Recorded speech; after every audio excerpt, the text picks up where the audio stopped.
Hello friends, मैं हूं प्रद्युम्न जैन और आज हम क्लास 12 की अकाउंट्स आरबीएससी की क्वेश्चन को सॉल्व करेंगे।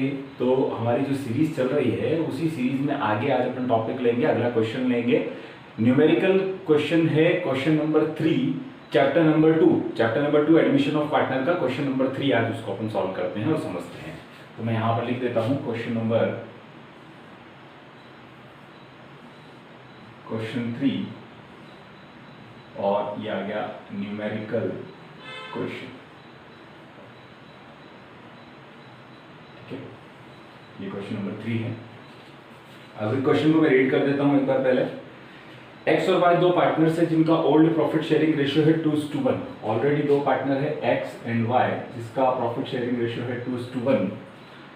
देयर बैलेंस शीट दे रखी है उनकी, तो बैलेंस शीट यहाँ पर दे रखी है। आगे जो अदर इंफॉर्मेशन ले रही है वो उसमें ये लिखा है कि they admitted Z in the firm. उन्होंने जेड को फर्म में एडमिट किया, यानी नया पार्टनर कौन हो गया? जेड नया पार्टनर आया और वो 1/4 शेयर के लिए आया बिजनेस के अंदर। ये 1/4 शेयर के लिए बिजनेस में आया और ये 1/4 शेयर उसने पूरा के पूरा किससे ले लिया? एक्स से ले लिया। ये 1/4 शेयर किससे लिया? Taken from x. ठीक है, तो अब यहां पर सारा के सारा ये जेड जो नया पार्टनर है इसने सारा के सारा शेयर किससे ले लिया? एक्स से ले लिया। मतलब यहां पर अब सैक्रिफाइसिंग सिर्फ किसने किया है? सैक्रिफाइस सिर्फ किसने किया है? एक्स ने। तो सैक्रिफाइसिंग रेशियो आपको कैलकुलेट करने की जरूरत नहीं है क्योंकि सारा सैक्रिफाइस सिर्फ एक ही पार्टनर कर रहा है। तो जो गुडविल, जो नया पार्टनर जो गुडविल आएगा वो सिर्फ कौन रखेगा? एक्स ही रखेगा। क्यों? क्योंकि सारा सैक्रिफाइस इस अकेले ने किया है। तो अब इस क्वेश्चन में ना तो आपको न्यू प्रॉफिट शेयरिंग रेशियो निकालने की जरूरत है, ना आपको सैक्रिफाइसिंग रेशियो निकालने की जरूरत है। ठीक है, अब अपन आगे चलते हैं। आगे इन्होंने ले रखा है कि कुछ डिसीजंस लिए गए हैं। उसमें ये लिखा है कि Z brings ₹36,000 in cash and share of Ram limited worth ₹14,000 as his capital. नया पार्टनर Z आया बिजनेस के अंदर और इसने 36,000 रुपए तो कैश में लाया और 14,000 रुपए की इन्वेस्टमेंट लाया। मतलब 36,000 और 14,000 टोटल 50,000 रुपए की ये कैपिटल लेकर के आया। ठीक है, आगे लिखा है कि present value of goodwill of firm की आज की प्रेजेंट वैल्यू गुडविल की है 12,000 रुपए। फर्म की गुडविल की वैल्यू आज कितनी है? 12,000 रुपए। तो present value of goodwill of firm की, ठीक है, फर्म की वैल्यू कितनी है? 12,000। ठीक है, ये पूरे फर्म की वैल्यू है। अब इसमें नया पार्टनर कितना शेयर लेकर के आएगा? नया पार्टनर का शेयर कितना है? 1/4। तो वो गुडविल का कितना शेयर बनेगा उसका? तो Z share in goodwill is equal to 12,000 multiply by 1/4, तो ये आ जाएगा 3,000। तो मतलब Z का गुडविल का शेयर कितना आ जाएगा? 3,000 रुपए का। आगे चलते हैं। आगे क्या बोला गया है? आगे आपको इंफॉर्मेशन दी है रीवैल्यूएशन की। तो अब अपन क्या करते हैं, सबसे पहले इसका रीवैल्यूएशन अकाउंट बना लेते हैं। तो रीवैल्यूएशन अकाउंट बनाने के लिए अपने को क्या करना है, मैं यहाँ पर रीवैल्यूएशन अकाउंट बना लेता हूँ और एक एक इंफॉर्मेशन को अपन देखते चलते हैं और इसे सॉल्व करते चलते हैं। यहाँ पर मैंने ये रीवैल्यूएशन अकाउंट बनाया है, इधर मैं रीवैल्यूएशन अकाउंट बना रहा हूँ। ठीक है, ये आ जाएगा आपका डेबिट साइड, ये आ जाएगी आपकी क्रेडिट साइड। यहाँ ले लेंगे अपन पर्टिकुलर्स, इधर आ जाएगा अमाउंट, अगेन इधर पर्टिकुलर्स और इधर आ जाएगा अमाउंट। ठीक है, ऊपर अपन टाइटल लिख लेंगे रीवैल्यूएशन अकाउंट। ठीक, अब इसमें इंफॉर्मेशन जो दे रखी है एक एक को अपन पढ़ते जाते हैं और उसको सॉल्व करते जाते हैं। Provision for bad debts on debtors be increased to 10%।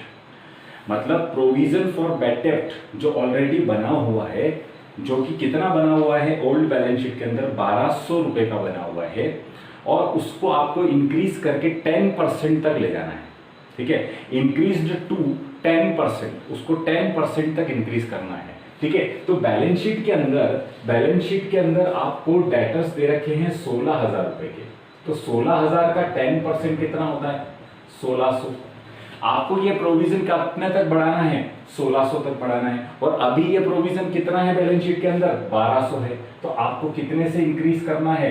₹400 से इसको इंक्रीज कर देना है, ₹400 से प्रोविजन को इंक्रीज कर देना है। ठीक है, तो जब भी प्रोविजन इंक्रीज होगा, जब लायबिलिटी इंक्रीज होती है, तो अपन यहां लिखते हैं, अपन मैं यहां लिखूंगा टू प्रोविजन फॉर बैड डेब्ट, ये आ जाएगा आपका ₹400। ठीक है, नाउ आगे देखते हैं। Outstanding salary is not required now, outstanding salary का अब कोई जरूरत नहीं है। तो आउटस्टैंडिंग सैलरी जो है वो आपकी एक लायबिलिटी होती है, और लायबिलिटी की अब कोई जरूरत नहीं, मतलब लायबिलिटी कम हो गई है। और जब लायबिलिटी कम होती है तो अपन किधर लिखते हैं, इस साइड लिखते हैं। तो आउटस्टैंडिंग सैलरी बैलेंस शीट में दे रखी है ₹1000 से, तो 1000 की अपनी लायबिलिटी कम हो गई, तो मैं यहां लिखूंगा बाय आउटस्टैंडिंग सैलरी 1000। ठीक है, नेक्स्ट देखते हैं। नेक्स्ट क्या बोलता है, plant and machinery over valued bye 5%। Plant and machinery जो है वो 5% से क्या हो गई है, ओवर वैल्यू हो गई है, मतलब उसको ज्यादा वैल्यू पे लिख दिया गया है, जो कि अब आपको क्या करना है, कम कर देना है। कोई चीज ओवर वैल्यू हो गई है, ज्यादा वैल्यू पे लिखा गई है, तो आप इसको क्या करोगे, आप कम करोगे। तो प्लांट एंड मशीनरी देख लेते हैं, बैलेंस शीट में 42,000 पे दे रखी है, और ये 5% से ओवर वैल्यू हो गई है, तो इसका 5% आपको ओवर वैल्यू है, इसको हटाना होगा। तो कैसे हटाएंगे, मैं आपको पहले वर्किंग नोट पे समझा देता हूं, इसको किस तरह से हटाया जाएगा।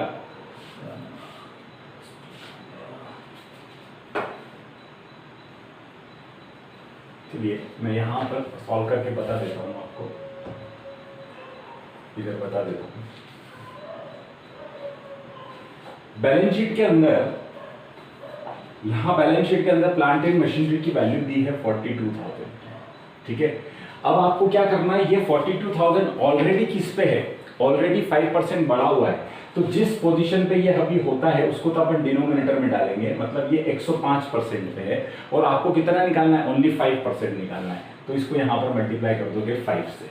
ठीक है, 5 से यहाँ मल्टीप्लाई कर दोगे। अब इसको जब आप सॉल्व करोगे तो यहाँ पर ये 1 और ये 21, और 21 को इधर से मल्टीप्लाई करोगे तो ये 2, ये 2000, मतलब 2000 रुपीज से इसकी वैल्यू ओवर वैल्यू हो गई थी, तो अब उसकी वैल्यू को कम कर देंगे।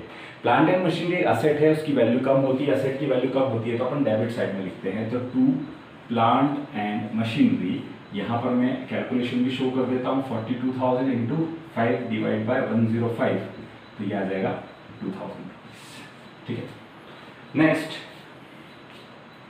Stock to be increase by ₹2400। Stock की वैल्यू 2400 रुपए से सीधे बढ़ा देनी है। इसने सीधा बोल दिया कि 2400 से वैल्यू बढ़ा दो स्टॉक की। तो जब भी असेट की वैल्यू बढ़ती है तो आप असेट की वैल्यू को कहां लिखते हो, इस साइड लिखते हो। तो आप क्या लिखोगे, बाय स्टॉक। ठीक है, ये आ जाएगा 2400। Next, building under valued bye 10%। Building की वैल्यू अंडर वैल्यू हो गई है, 10% से कम दिखा दी गई है। ठीक है, तो 10% से आपको बिल्डिंग की वैल्यू बढ़ा देनी है। तो बिल्डिंग है 36,000 रुपए की, और 36,000 रुपए की बिल्डिंग है, इसकी वैल्यू आपको बढ़ा देनी है। तो अब इसका भी कैलकुलेशन आप कैसे करोगे, जब बिल्डिंग की वैल्यू बढ़ाओगे, मतलब असेट की वैल्यू बढ़ाते हैं, तो अपन इस साइड लिखेंगे, यहां लिखेंगे बाय बिल्डिंग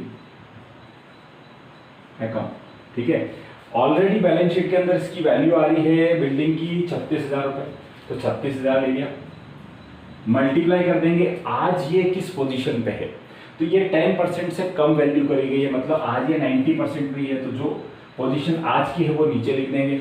और इसको आपको किस पे लेकर के जाना है, इसको कितना आपको निकालना है, 10% से अंडर वैल्यू हो गई है, तो 10 निकालना है, तो आप यहाँ पर मल्टीप्लाई कर दोगे 10। ठीक है, तो ये कट गया और ये 4 टाइम्स हो गया, तो 4000 रुपीज से ये इसकी वैल्यू को आपको बढ़ा देना है। ठीक है, नेक्स्ट है sundry creditors were return back by ₹4,000। Sundry creditors को राइट ऑफ कर दिया गया है, 4,000 रुपए के क्रेडिटर को राइट ऑफ कर दिया है। तो मतलब 4,000 रुपए से आपकी लाइबिलिटी जो है वो कम हो गई है। क्रेडिटर एक लाइबिलिटी होती है और उसको राइट ऑफ कर दिया, मतलब 4,000 से उसकी लाइबिलिटी कम हो गई। लाइबिलिटी कम होती है तो अपन इस साइड लिखते हैं, तो बाय क्रेडिटर्स, यहां लिखूंगा मैं 4,000। ठीक है, आगे चलते हैं, liability against workman compensation determined at ₹9,000। Workman compensation की लाइबिलिटी जो है वो डिटरमाइन की गई है 9,000 रुपए की। अब देखो वर्कमैन कंपनसेशन के लिए रिजर्व कितना बना रखा है, वर्कमैन कंपनसेशन के लिए ऑलरेडी रिजर्व बैलेंस शीट में 6,000 का बना हुआ है और उस रिजर्व के अगेंस्ट में लाइबिलिटी आ गई 9,000 की, मतलब रिजर्व से 6,000 बनाया और उसके अगेंस्ट में लाइबिलिटी आ गई 9,000 रुपए की। तो जो 3,000 रुपए एक्स्ट्रा आया उसकी लाइबिलिटी तो अब क्रिएट करनी पड़ेगी। देखो मैंने क्या करा, मेरे कभी लाइबिलिटी आ सकती है उसके लिए मैंने ऑलरेडी पहले ही पैसा इकट्ठा करके रख दिया था, जिसको बोलते हैं रिजर्व।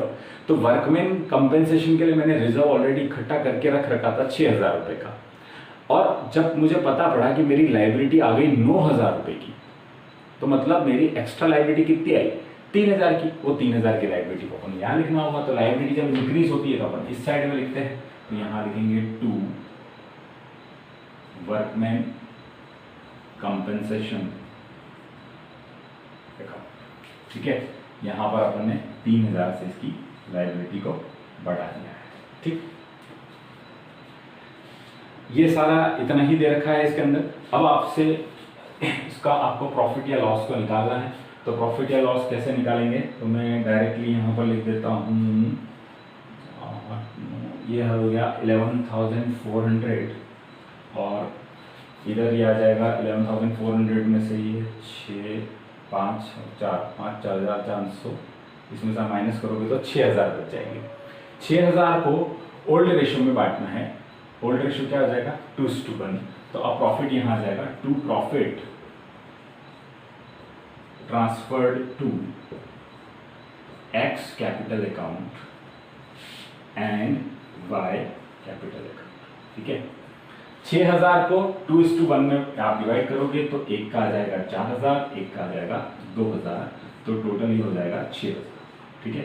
इधर की टोटल भी आ जाएगी 11,400, ठीक है। इस तरह से ये इसका रिवैल्यूएशन अकाउंट बनेगा। अब पहले आप इसे राइट डाउन कर लीजिए, फिर अपन आगे इसको चलते हैं।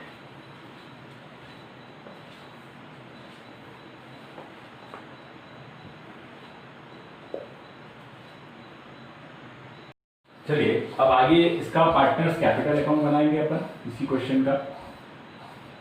पार्टनर्स कैपिटल अकाउंट,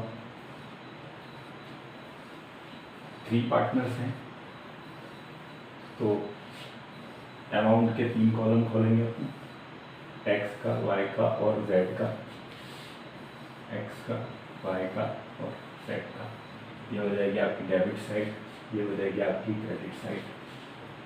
यहाँ पे आप लोगे पर्टिकुलर्स, इधर x, इधर y, इधर z, अगेन पर्टिकुलर्स, इधर x, इधर y और इधर z, ठीक है। नाउ सबसे पहले अपन कैपिटल अकाउंट का ओपनिंग बैलेंस डालेंगे। तो कैपिटल अकाउंट का ओपनिंग बैलेंस अपने पास है x का 60,000 और y का 50,000, ठीक है। तो आप यहाँ लिखोगे बाय बैलेंस BD, x का 60,000 और y का 50,000, ठीक है।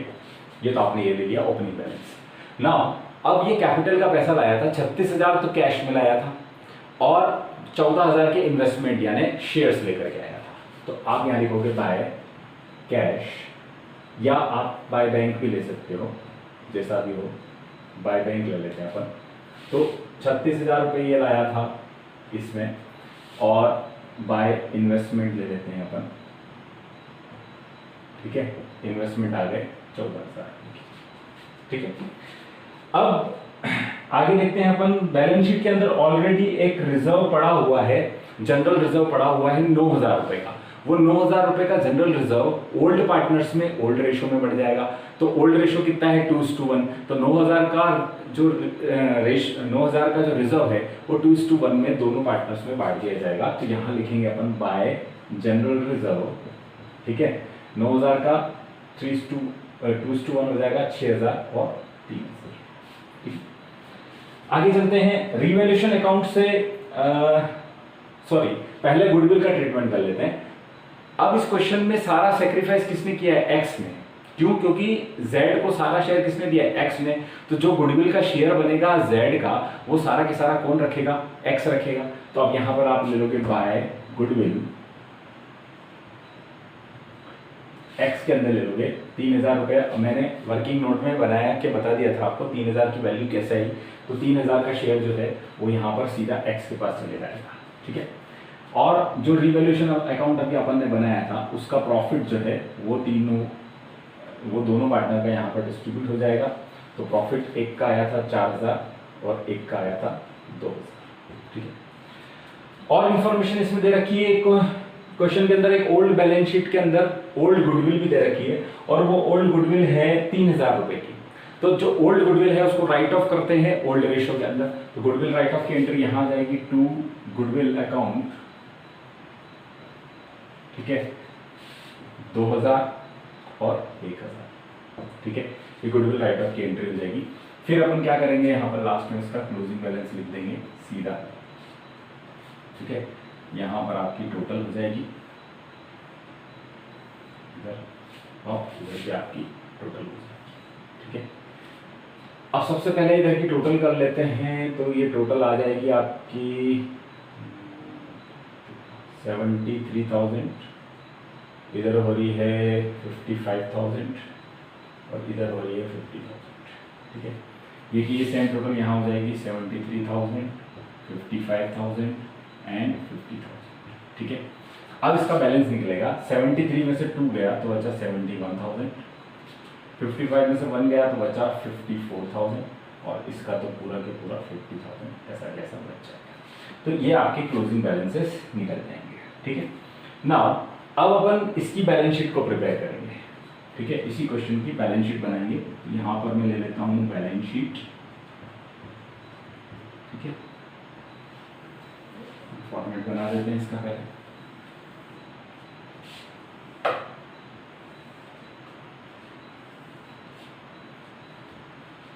इधर हो जाएगा असेट साइड, अमाउंट, इधर आ रहा है लायबिलिटीज, इधर अमाउंट। सबसे पहले कैपिटल के बैलेंसेस यहाँ लिख देते हैं। Capital X Y and Z. X की आ गई 71,000, वाई की 54,000 एंड जेड की 50,000, ठीक है।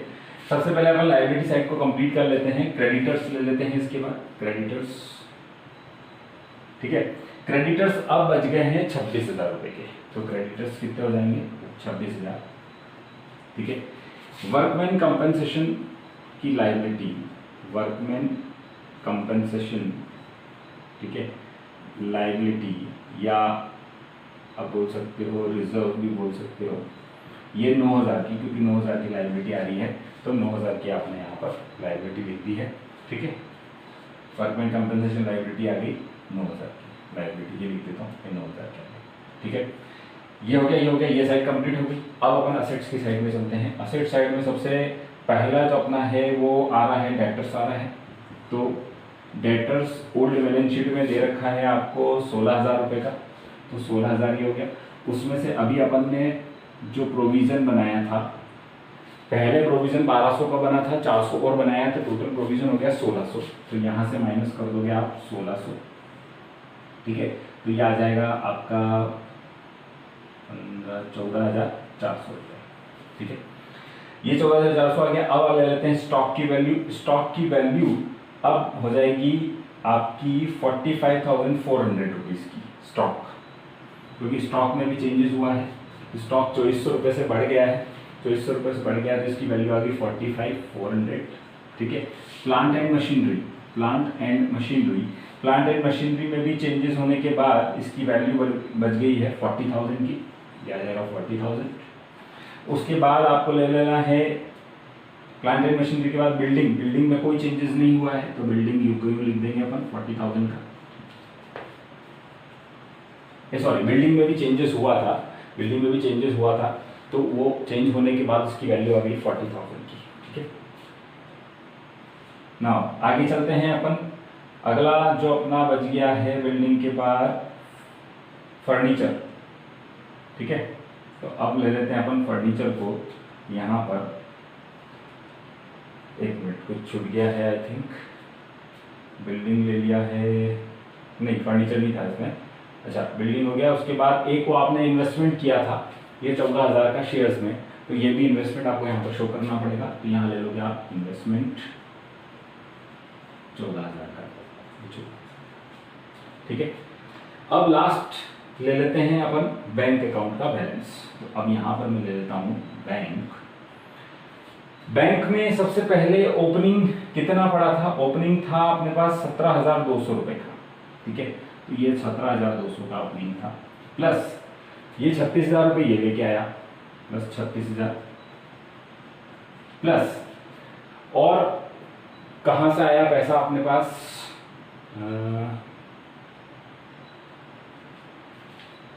उसके बाद अपने पास और क्वेश्चन में क्या दिया था, बैंक में 3,000 रुपये गुडविल के लिए आए, ठीक है। ये 3,000 रुपये गुडविल के ले लिए। तो टोटल बैंक अकाउंट का आपका बैलेंस हो गया है 56,200 रुपीज़, 56,200। तीनों को जोड़ दोगे आप, मैं डायरेक्ट लिख रहा हूँ पर आपको जोड़ लेना है, ये तीनों का जोड़ 56,200 आ जाएगा ना। अब इन दोनों साइड के आप टोटल को जब मैच करोगे तो दोनों की टोटल आ जाएगी 2,10,000 रुपीज़, 2,10,000 रुपीज़। मैं यहाँ पर डायरेक्टली लिख रहा हूँ, आप कैलकुलेट कर लेना, बराबर आ जाएगी 2,10,000 रुपीज़, ठीक है। तो इस तरह से ये क्वेश्चन को सॉल्व किया जाएगा। तो फ्रेंड्स अगर आपको हमारा वीडियो पसंद आया तो इस वीडियो को लाइक करें, प्लस हमारे चैनल को सब्सक्राइब